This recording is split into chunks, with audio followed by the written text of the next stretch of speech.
un poco como decíamos, el modelo conceptual, ¿sí? Es la fase inicial del diseño y se crea una representación abstracta, ¿sí? De ese problema o situación problemática que estamos modelando. Es vital porque acá definimos, ¿sí? Los conceptos fundamentales que entran en juego en el diseño de una base de datos, ¿sí? Las tablas principales. Después van a ver, ahora, hoy mismo van a ver, cuando pasemos al diseño lógico, que las relaciones, las entidades naturalmente pasan a ser tablas, pero las relaciones van a ver que van a pasar también, van a generar nuevas tablas, pero bueno, en principio son como las tablas principales, ¿sí? Las entidades fuertes, le dice el MASRI, de nuestro modelo. Y no nos tenemos que centrar acá en detalles técnicos. Uy,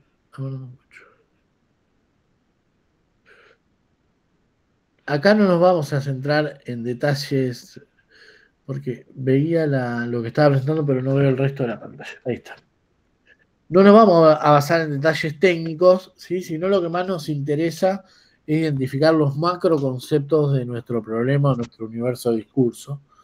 ¿Sí? Y porque lo que nosotros queremos es un esquema claro, ¿sí? De cómo se relaciona la información en esa situación problemática, ¿sí? Cómo los elementos o los conceptos se relacionan entre sí.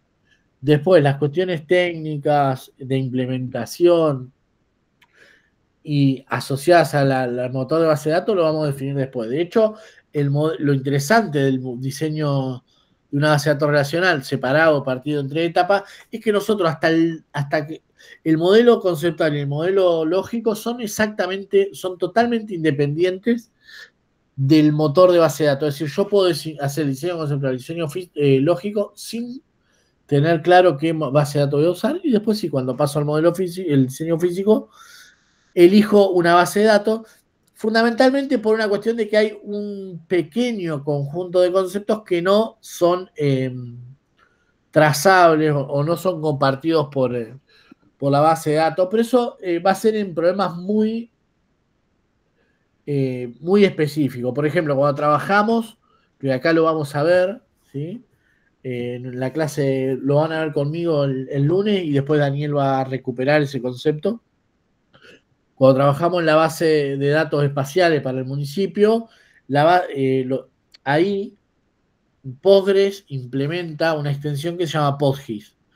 Y distintas bases de datos implementan extensiones para datos espaciales, pero como los datos espaciales no eran parte del estándar ANSI SQL, ¿sí? Ahora se incorporan, eh, cada base de datos implementa esa extensión o no la implementa de acuerdo a sus cuestiones, porque no hay un estándar, no hay un modelo a seguir. En esos casos sí es importante tener claro con qué motor de base de datos se va a trabajar. Pero en los problemas genéricos, en donde tenemos tipos de datos más o menos primitivos, es decir, números, booleanos, chars o string, palabras, ¿no? Alfanumérico y alguna cuestión más, eso ANSI SQL camina como loco. Anda bien. Bien, ¿cómo vamos a utilizar el diagrama entidad-relación? ¿Sí? Que es una herramienta, como vieron, gráfica, y en el ejemplo de la diapo 1, para modelar base de datos ampliamente extendida, ¿sí? Se utiliza, es la, también, tiene el monopolio del diseño de bases de datos relacionales. De hecho, en las bases de datos, en los data warehouse, que a mí me tocó también trabajar bastante en implementación de data warehouse, se usa la misma nomenclatura. Cambia alguna cosita, pero se usa la misma nomenclatura. No es que elegí yo el diagrama de relación, sino es que es el que se usa. Básicamente, como vieron, tenemos tres conceptos: entidades, relaciones y principales atributos. Y este tipo de diagrama, ¿sí?, facilita un poco el entendimiento. Primero, por parte nuestra, es una instancia de reflexión sobre ese problema o universo de discurso en el cual ponemos en tensión cuáles son los objetos que entran en juego en esa situación problemática. Y además otra cuestión, dos cuestiones más. Por otro lado, nos ayudan, hay heurísticas para pasar del modelo conceptual al modelo lógico, es decir, si uno sigue una receta, no falla. Para el modelo conceptual no hay. Es más, es una etapa pseudo-artística. Uno podría definir un mismo problema con dos estructuras con dos diagramas de relación diferentes. Y además, por otro lado, es un diagrama que con relativo esfuerzo o con no un gran esfuerzo se le puede explicar al cliente. ¿Sí? Después meternos con el SQL puro para mostrar al cliente las tablas va a ser un embole, va a ser una reunión difícil esa. No se lo recomiendo. ¿Sí? Acá vemos los tres conceptos. Entidades, fíjense, un estudiante estudia en un curso.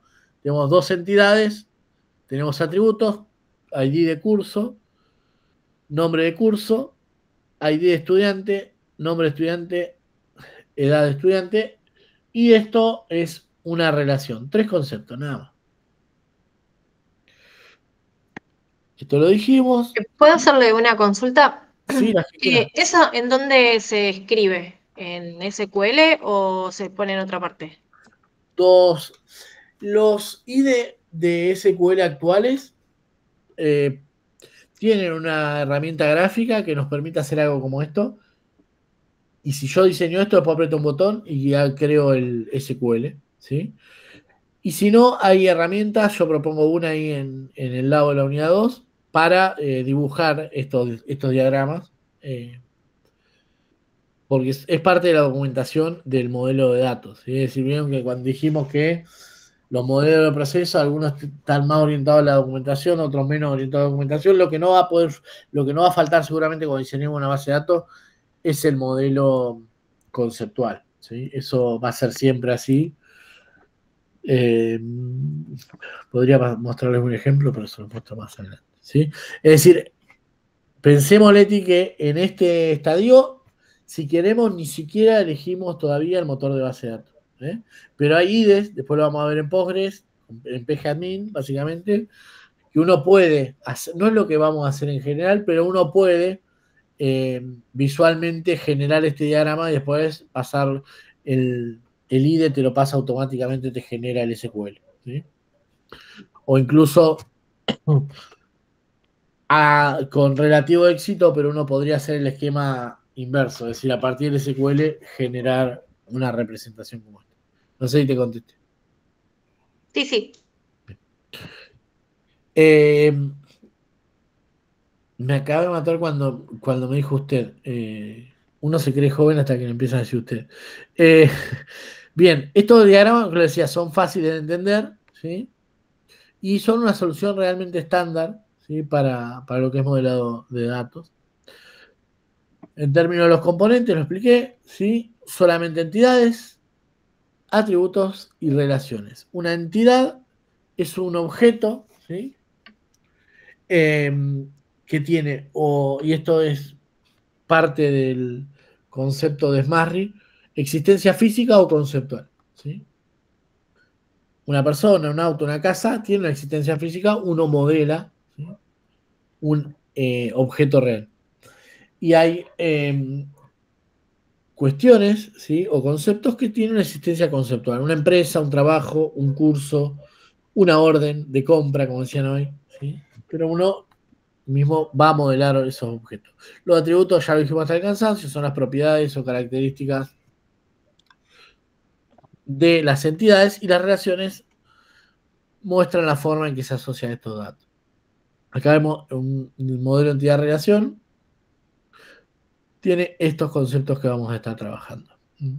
Por ahí la parte más difícil está asociada a la cardinalidad de las relaciones. Ya en 2 minutos llegamos. Bueno, en términos, vamos a recorrer cada uno de los componentes y un poco el recorrido es este. Vemos los componentes, vemos la simbología, trabajamos en un modelo, ¿sí? En un ejemplo entre todos, y les doy un ejemplo para trabajar. Con ese ejemplo nos vamos, si les parece, a un break, así estiran las piernas, ven ese ejemplo, cuando vuelven lo resolvemos y seguimos con la tercera parte del diseño lógico. Esa es un poco la idea que había, la organización que me había propuesto. Si estamos muy complicados con el tiempo, este ejemplo se los dejo, practica este ejemplo sin adelantar la diapo y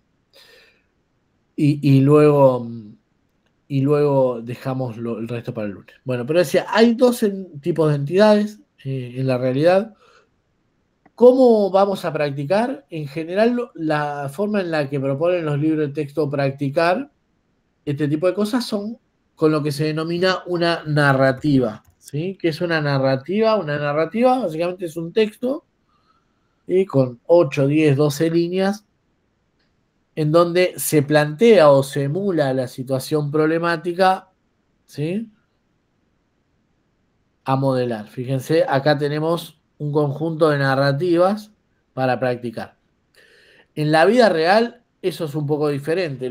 ¿Qué va a pasar ahí? Ahí lo que va a pasar es que yo voy a tener que eh, indagar con los stakeholders o con los usuarios o quienes trabajan, están insertos en ese proceso, los afectados, si se quiere, con diferentes técnicas de licitación de requisitos, cursogramas, cuestionarios, revisión de documentación, revisión de formularios, observación directa y un montón de técnicas que propone la literatura de ingeniería de software para ver cuál es el modelo de datos, si uno lo va a ir validando.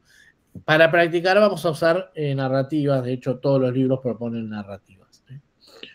Así que esa es un poco la idea. Les decía, ahora sí, por tercera vez. Las entidades pueden ser de dos tipos, ¿sí? Pueden ser entidades fuertes, ¿sí? O pueden ser entidades débiles. ¿Cuál es la diferencia? Básicamente la diferencia es que una entidad fuerte puede, ¿sí? Ay, perdón, no estoy compartiendo. En una entidad fuerte, ¿sí? Se puede identificar a partir de los atributos que forman parte o que representan, ¿sí? A, a esa persona, a ese concepto, la clave. Es decir, a partir uno tiene una tabla, imagínense una tabla, y puede elegir un atributo que sea la clave. Por otro lado, las entidades débiles muchas veces las marcamos así con una doble cajita. Son entidades para las que no se pueden definir atributos clave, ¿sí? Es decir, vamos a tener que generar un atributo que haga las veces de clave. Por ejemplo, un empleado tiene dependiente, si se quiere, o personal a cargo. Es decir, para esa relación, ¿sí? No hay una, un concepto, ¿sí? Propio de este objeto que pueda uno diseñar como clave. En cambio, ¿qué es lo que harían en este caso? ¿Cuál sería la clave para ustedes ahí, en dependientes? ¿Qué pondrían?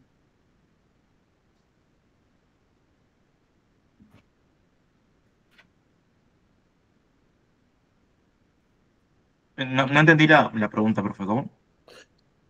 Yo lo que caracteriza, ¿sí? A una entidad débil es que ninguno de los datos de esa entidad puede ser elegido como clave. ¿Sí? ¿Cómo, qué dato utilizarían o qué dato debieran adicionar para definir como clave en dependientes o en personal a cargo, si se quiere? ¿Y el jefe? Exactamente. ¿Sí? El legajo del jefe, el DNI del jefe, ¿sí? El dato del jefe, ¿sí? Eh, que se genere. Y en este caso, lo dependiente, una cuestión, lo veía recién, que me parece que queda todavía más claro. Dependientes también podríamos verlo, ¿sí? Con relación a los familiares a cargo. También sería el mismo ejemplo, porque uno lo que pondría en realidad es el legajo del empleado, ¿sí? Es decir, no puedo a las personas a cargo meterlas como parte del problema sin incorporar, ¿sí? El legajo del empleado. Para los dependientes o el personal a cargo sería exactamente el mismo concepto, ¿sí? Es decir, me tengo que traer un dato desde otra relación para usarlo como clave. ¿En qué otro ejemplo vimos en esta misma clase eso? A ver si se acuerdan.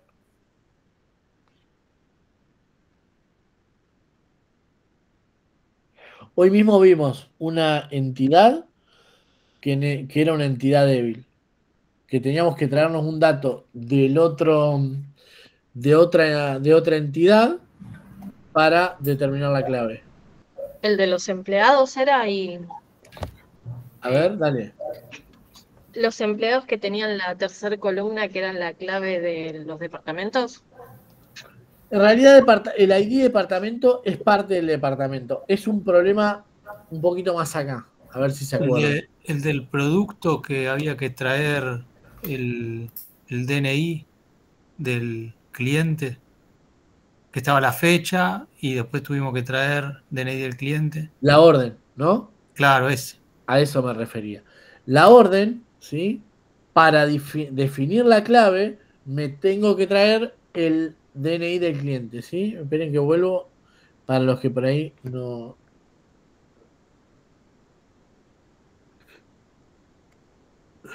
Acá, ¿no? Ahí va. Acá, ¿sí?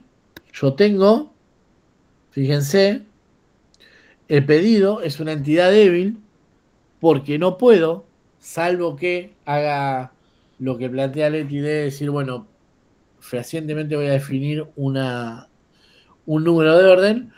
Si yo quisiera, con los datos que forman parte del problema, definir la clave pedido, tengo que traerme un atributo, ¿sí?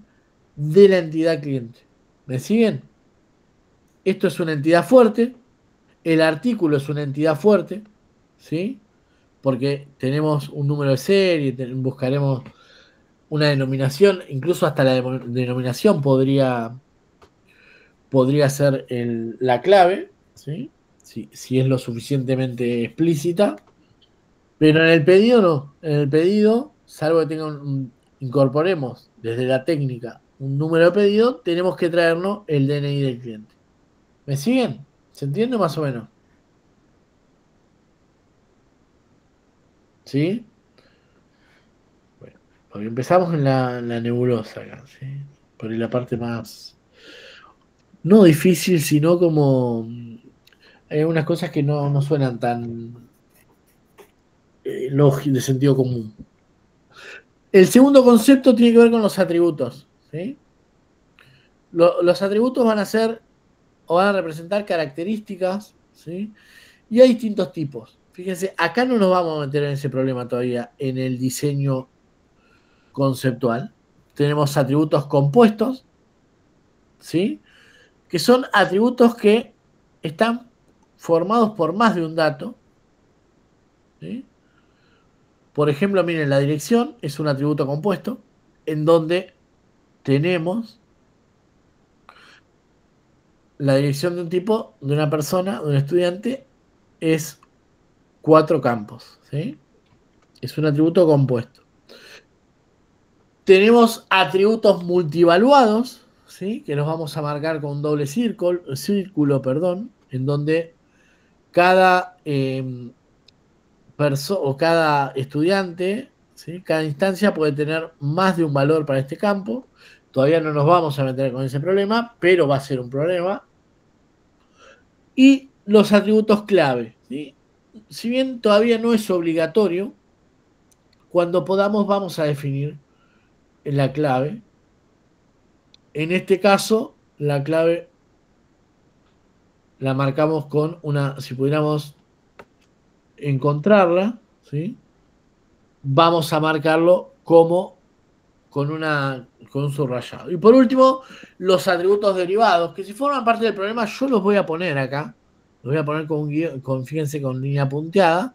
Pero en realidad, si yo tengo por ahí la fecha de nacimiento, es un atributo que probablemente después no termine persistiendo, porque es lo que se denomina un campo derivado o un campo calculado, ¿sí?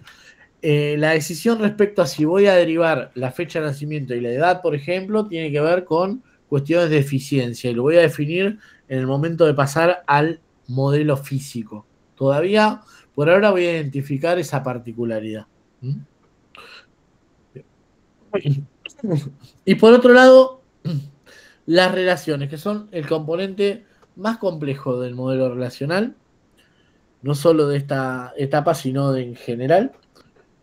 Las relaciones, básicamente, son lo que nos permiten detectar relaciones, justamente, o asociaciones, parezco a él, entre dos entidades, ¿sí? Por ahora, nosotros no vamos a ver más que una relación. Esas relaciones pueden ser binarias o pueden ser unarias. Las más comunes son las binarias. Las binarias son relaciones en las cuales se vinculan dos entidades diferentes, ¿sí? Por otro lado, en las relaciones unarias vinculan una persona con otra instancia de la misma entidad, ¿sí? Esto parece ahí un abrazo mortal, digo, no mortal por el casamiento, sino, o podría ser también. Bien.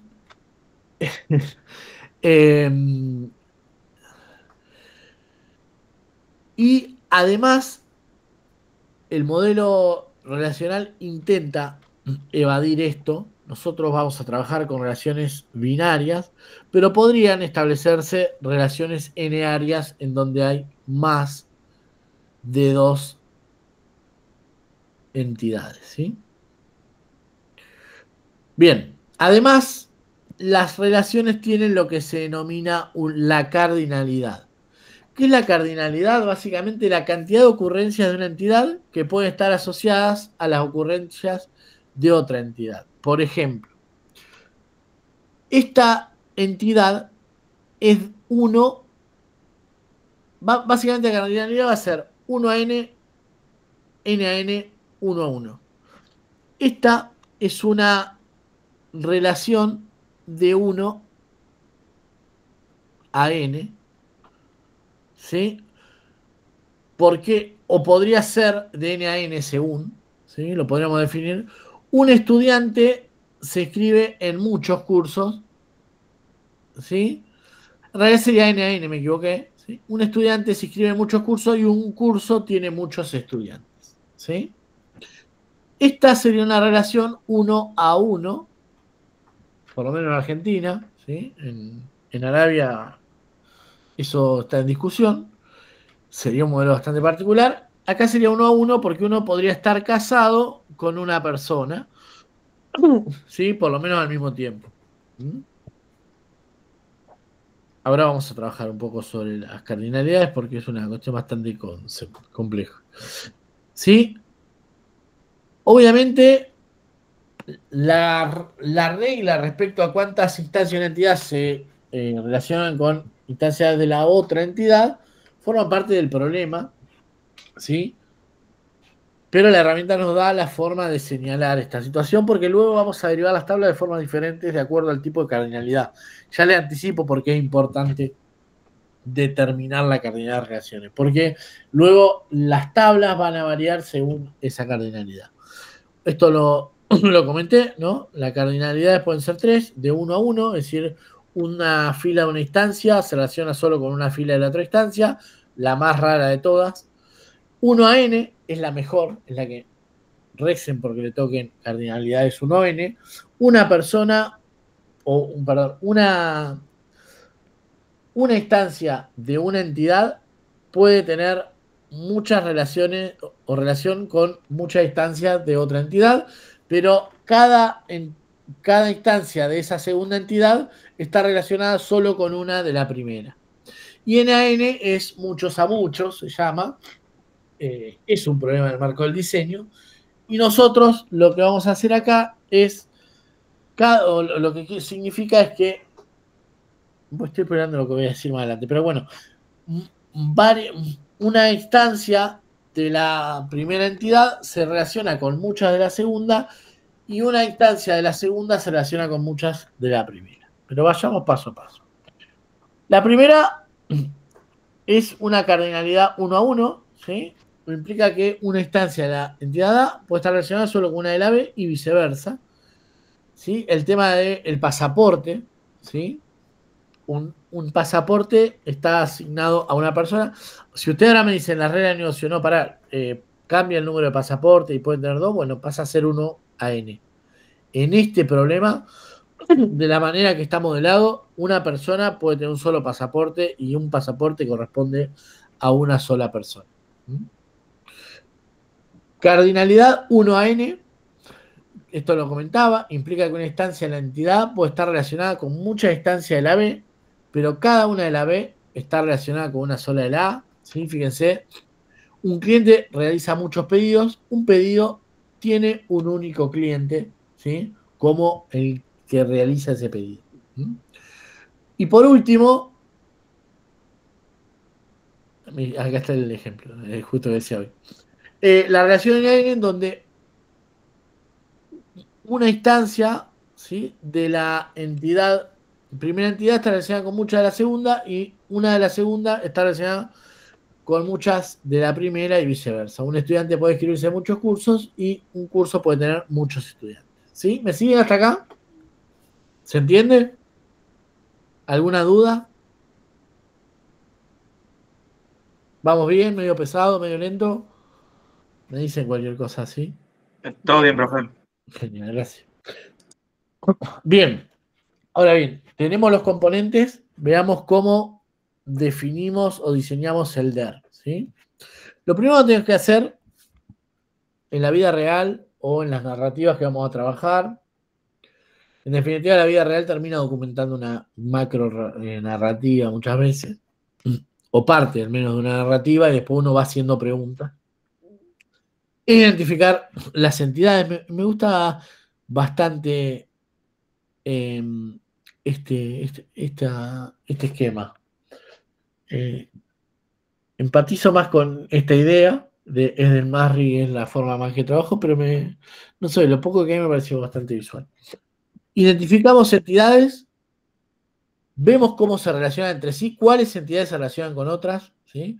En un buen modelo de datos, ¿sí? En un universo de discurso, todas las entidades van a estar relacionadas, no todas con todas, pero sí a través de las distintas entidades.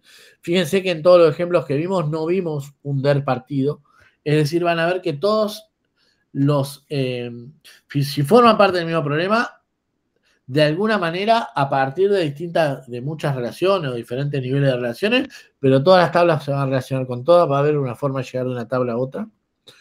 ¿Sí? Pero bueno, primero definimos las entidades, luego las relaciones, luego la cardinalidad de las relaciones, incorporamos los atributos principales, tratamos de dibujar ese esquema sencillo y lo validamos con expertos del dominio, stakeholders, compañeros, ¿sí? Jefes, personal a cargo, con quienes conozcan este universo de discurso que estamos modelando y sean capaces de poder validar esos conceptos. ¿Sí? Pueden ser, como les digo, compañeros sí, compañeros 360. ¿Qué quiero decir? En general es hasta deseable porque cada uno va a tener un enfoque o va a ver el problema desde un enfoque distinto y va a enriquecer esa mirada nuestra, ese universo de discurso minimundo. Bien, vamos a un ejemplo. Dice, una biblioteca quiere diseñar una base de datos para gestionar los libros que posee y los préstamos que realiza a sus socios. Cada libro está identificado. Esperen que voy a ver cómo es que spoileo esto. Ah, bien, qué inteligente fue. No lo hice yo ahora. Bien. Paso a paso.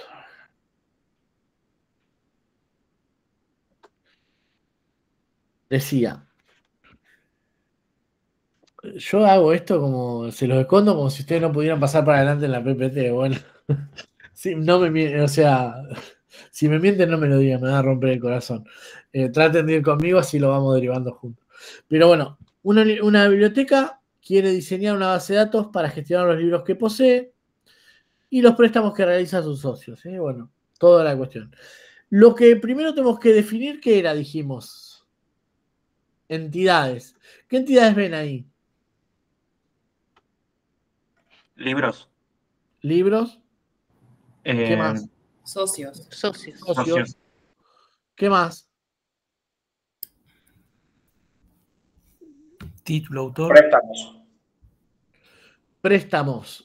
Ahí encontramos, ¿no? Un objeto conceptual, ¿no? Es decir, hasta ahora los socios, bueno, el socio más o menos, ¿no? Porque es una persona con un rol. Y los libros eran objeto del mundo real. El préstamo es sin duda otra entidad que es parte del problema. Alguien de ustedes dijo título y autor. El título a mí me parece interesante porque el autor me parece fundamental. El título por ahí es más discutible, pero el autor, ¿sí? De acuerdo a dónde delimitemos el ambiente y dónde delimitemos el sistema, puede o no ser parte de las entidades que voy a modelar. ¿Qué quiero decir? Si a mí me interesa mantener los distintos autores que escriben libros, genero una entidad autor con los atributos del autor, fecha de nacimiento, cantidad de publicaciones, no sé, de todos los datos que quiera. Una foto, ¿sí? Lo que sea. Ahora bien, si no me interesa eso, el título puede ser un atributo de la entidad libro, ¿no es cierto? Estamos de acuerdo con eso. Y después hay otra discusión que tiene que ver con el título. Si título, estamos hablando de título del libro, claramente un atributo de libros. Ahora, si título habla de... Si libro habla del ejemplar, es decir, porque uno podría tener del mismo título 10 libros.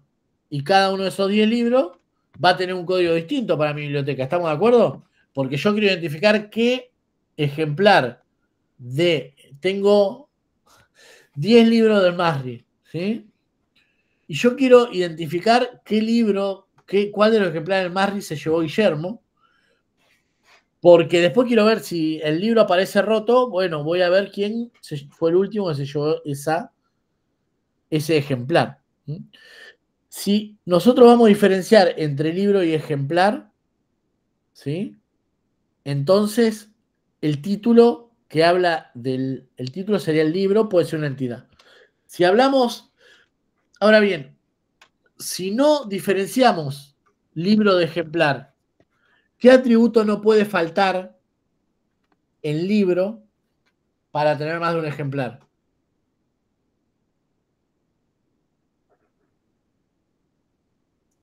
El código único.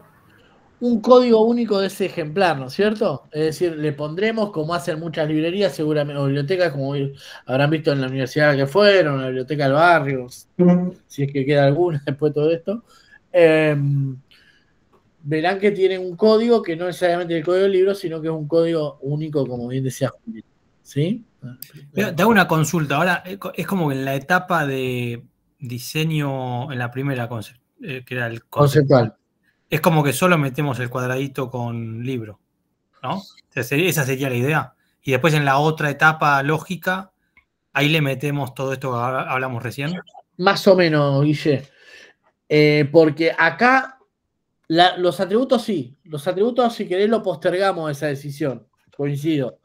Pero las entidades son las entidades. Y si yo voy a separar entre ejemplar y libro, es el momento.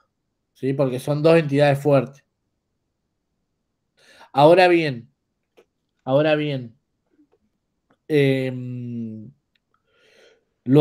fíjense, ahí es un ejemplo de un modelo, de dos modelos que pueden andar bien. ¿Sí? Ahora bien, si yo voy a querer luego analizar muchos datos según el título y según el ejemplar, dividilo. Tener dos entidades. Es mi consejo. Ahora, si va a ser un problema chiquito, dejarlo en ejemplar, dejar que el libro tenga además un atributo que marque qué ejemplar es. Eso te puede quedar corto en algún momento. Pero bueno, son decisiones de diseño. Profe, Sí. Entonces, que al principio conviene como desglosar lo más que se pueda, por si en algún momento lo pueda llegar a utilizar. Y pasa que es una buena idea, Renzo, tener un reaseguro. Pasa que a veces tampoco quiero que profundicen mucho esa idea, porque por ahí les queda un enorme modelo y después para llegar del concepto libre al concepto ejemplar, en SQL tienen que hacer 3 inner join y ahí me van a matar.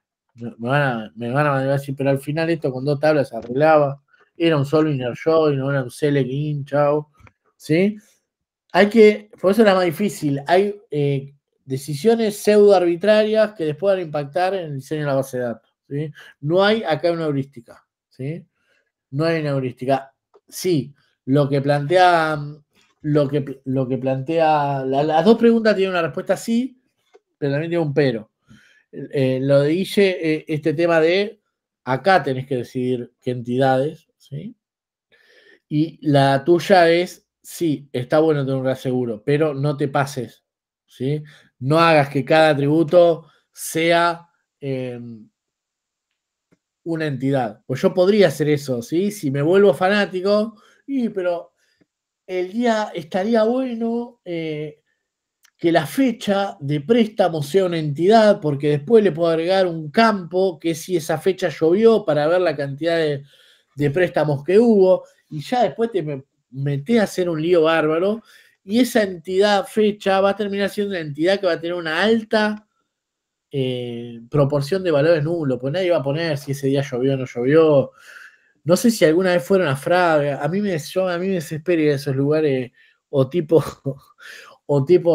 no sé, las casas de deporte, de compra, que hay un niato que se mató diseñando una base de datos, y vos los ves cómo apretan el formulario, apretan enter así, va un montón de atributos vacíos después.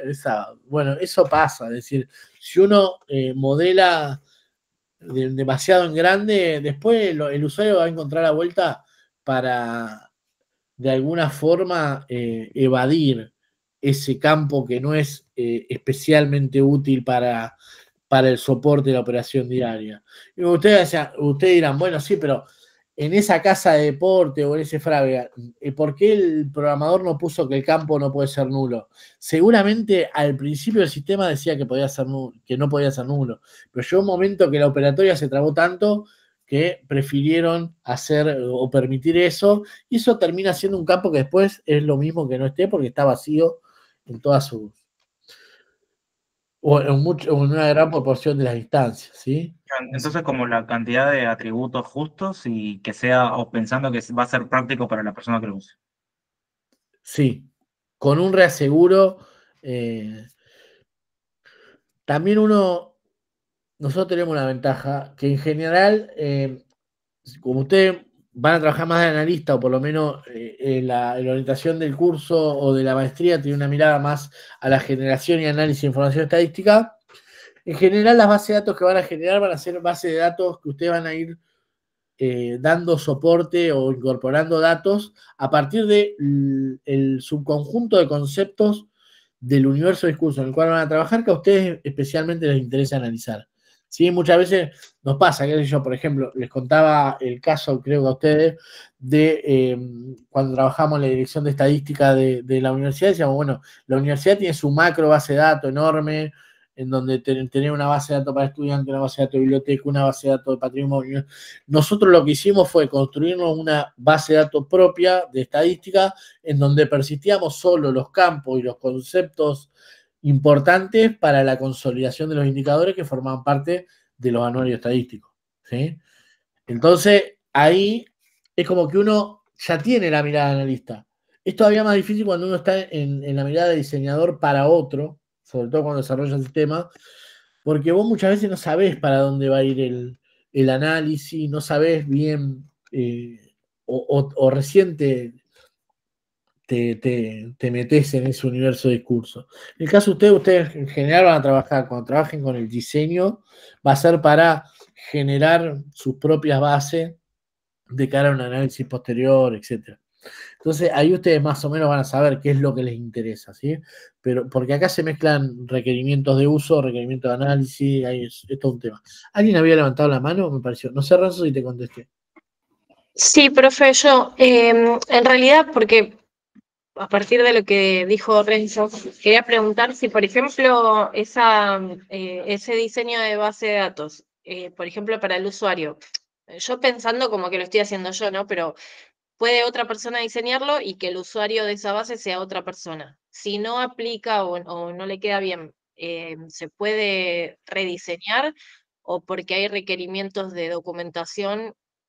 No la podemos Sí, rediseñar. sí, Leti, se puede. El tema ahí es que el modelo de proceso, el diseño conceptual, lógico y físico, asume que vos, si vas a ir a un rediseño, lo que son los requisitos tardíos, ¿sí? O la volatilidad de esos requisitos, va a hacer que sea mucho más costoso. ¿Sí? De hecho, hay algunas cuestiones del SQL que ya vamos a trabajar en 2 clases que van a ver que dicen, uff, que yo no, hay modificaciones que no puedo hacer. ¿Sí? Por ejemplo, hay instancias de una tabla, si están relacionadas con una instancia de otra tabla, yo quiero borrar esa instancia y no puedo. Es decir, luego después hacer cambio en la base de datos va a ser más costoso, se puede, sí, todos se puede. De hecho, obviamente, vieron que veíamos en la etapa del diseño de software en el modelo de proceso de cascada, que hay una etapa de mantenimiento. El mantenimiento incorpora requerimientos nuevos y los requerimientos nuevos incorporan soluciones nuevas. Esas soluciones nuevas muchas veces traen o requieren modificación en el modelo de datos o incorporación en el modelo de datos. Hacer incorporación en el modelo de datos no es tan complejo. Ahora, cambiar una entidad que ya tiene datos adentro y si vamos a tocar los atributos sensibles es horrible. ¿Sí? Es difícil, a veces con pérdida de información, ¿sí? Es con generación de instancias que tienen valores nulos. Por ejemplo, les voy a dar un ejemplo. Y no es de los más críticos. ¿Sí? Yo encuentro que hay un campo en la de los socios, ¿sí? El género, por ejemplo, que no, la verdad que el género no me parece importante en este estadio. Soy un tipo recontra deconstruido, miro hacia adelante, no entiendo bien lo del género, para qué se censan esas cuestiones. Digo, no me quiero meter en cuestiones políticas, pero estoy tratando de poner en escena la situación. Entonces, el campo género me parece que no va más, eso es atrás, es del siglo pasado. No pongo el campo género, ¿sí? Tenemos un director de la biblioteca que me dice, bueno, Juan, quiero aplicar política de género o ver cómo se desagregan los préstamos de acuerdo al género. Oh, la verdad que este director atrasa, pero bueno, tengo que incorporar el campo. Listo, incorporo el campo género. Para los socios nuevos, ese campo va a ser un campo que forma parte del relevamiento. Es decir, cuando yo le dé el formulario para hacerse socio, tendrá el campo género. Ahora para atrás, todos esos socios anteriores, cuando yo creo la columna género la voy a tener que crear nulo. ¿Sí? Y eso vamos a tener que hacer un censo respecto a eso, o vamos a dejarlo nulo, y va a perder representatividad la columna. ¿Se entiende? Y si tiene una buena base de socios, está sonado. Es un ejemplo súper por el absurdo, pero pasa eso. Yo me olvido atributos, eh, resulta que después, para incorporarlos, pierdo de todas las observaciones que tengo previas, perdí esa medición. Defino mal una clave primaria, digo, no tendría que haber ido con el DNI solo, tendría que haber incorporado el tipo, lo que fuere. Cuando voy a definir la nueva clave, resulta que, claro, como la base de datos antes no controlaba que para esa combinación de datos hubiera un valor único en toda la tabla, me patea, me dice, no, estos campos no los podés poner como clave primaria porque hay 253 filas con valores repetidos. Sí.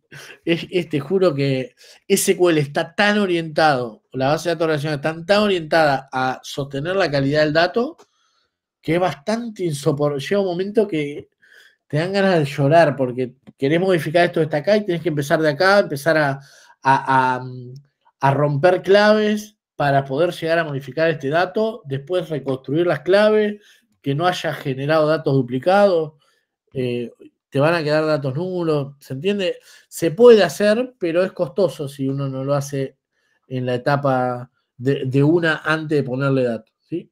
Hasta que uno le pone datos, es relativamente poco costoso transitar las distintas etapas del diseño. Ahora, cuando le incorporé datos, porque SQL te va a empezar a controlar que no se repitan cosas, que los datos no sean nulos, que esta fila, la clave de esta fila está vinculada con otra fila de allá, entonces esta fila no la podés borrar. No saben lo que ya van a saber, en 2 clases van a ver. Es muy costoso. Una vez que uno le pone datos es complicado. ¿Sí? ¿Se entendió? Sí, sí. Bien, genial. Entonces, dijeron, libros, préstamos, socios, ¿algo más?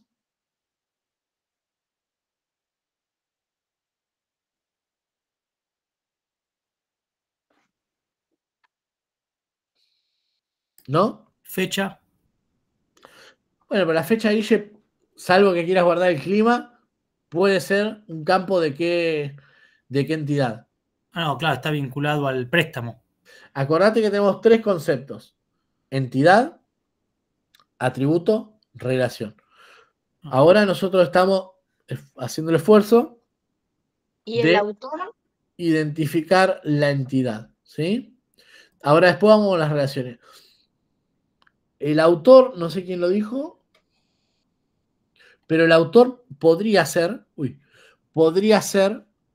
si nos interesa persistir datos del autor, podría ser si a la biblioteca le interesa, no sé, guardar datos del autor por alguna cuestión después, puede ser una entidad, no es una entidad central en el modelo, pero podría ser. Bueno, en el ejemplo yo marqué estas 3 entidades, ¿sí? Identificamos estas 3. La entidad, no sé, el autor no sé quién lo dijo, pero el autor no está mal. Tiene que ver con dónde yo voy a poner el límite del sistema. Lo segundo que voy a encontrar o buscar son las relaciones, ¿sí? Estamos de acuerdo acá que los socios, ¿cómo serían las relaciones acá? ¿Cuántas relaciones hay? Estas son las entidades, ¿cuántas relaciones hay? 2. 2, bien Francisco. ¿Unarias o binarias? Binarias. Bien. ¿Cuáles son las relaciones? La primera relación, ¿cuál es? Y un socio puede tomar muchos libros. ¿Libros? ¿Qué es eso?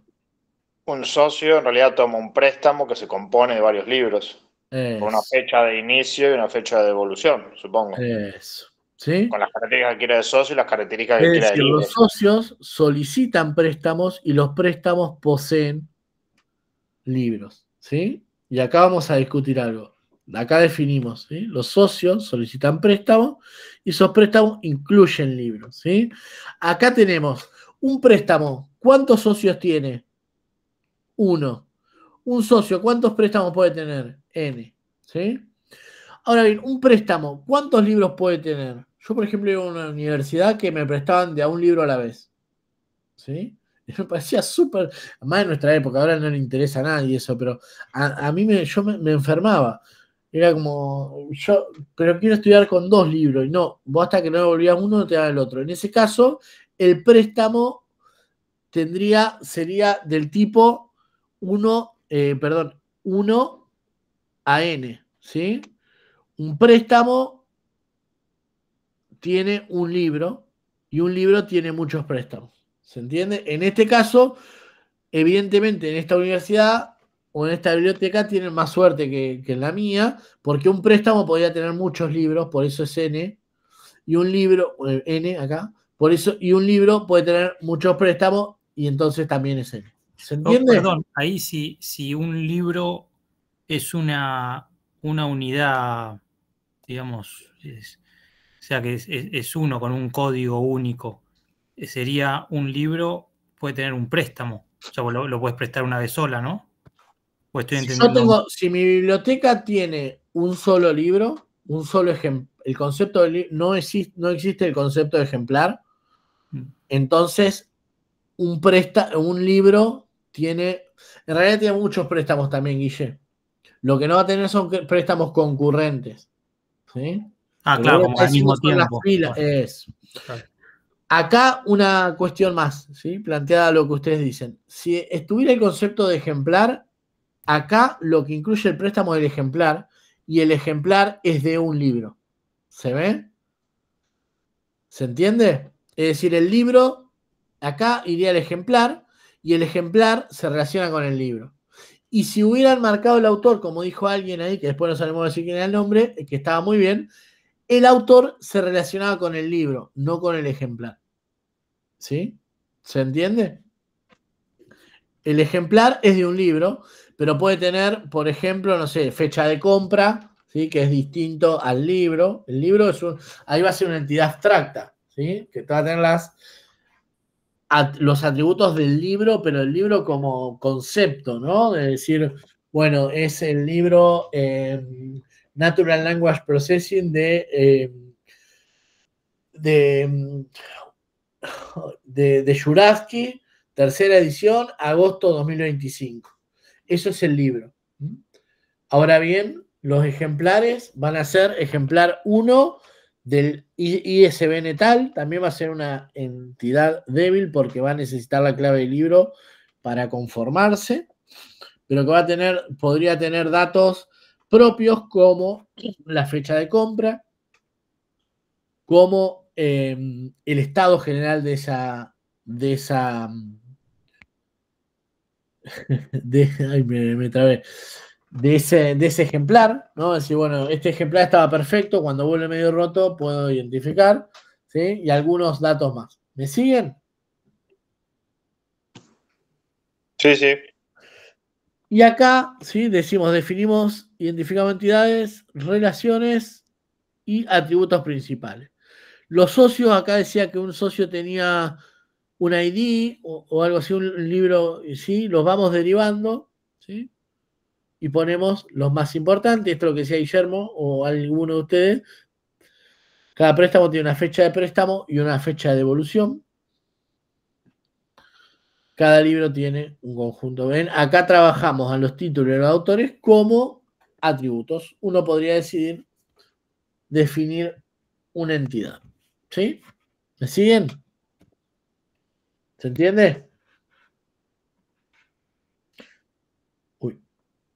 Bien, les propongo, ¿sí? Antes de seguir, porque de verdad es la parte como más álgida, les propongo que hagan el A del ejercicio 1, ¿les parece? Y de paso se toman un break. 8:15 más o menos, 8:10 volvemos, ¿les parece? Miramos un poco, hablamos a grandes rasgos de esa resolución para generar algunos criterios grupales y pasamos con el diseño lógico. ¿Mm? Bien, nos vemos 8:10. ¿Sí? Bueno.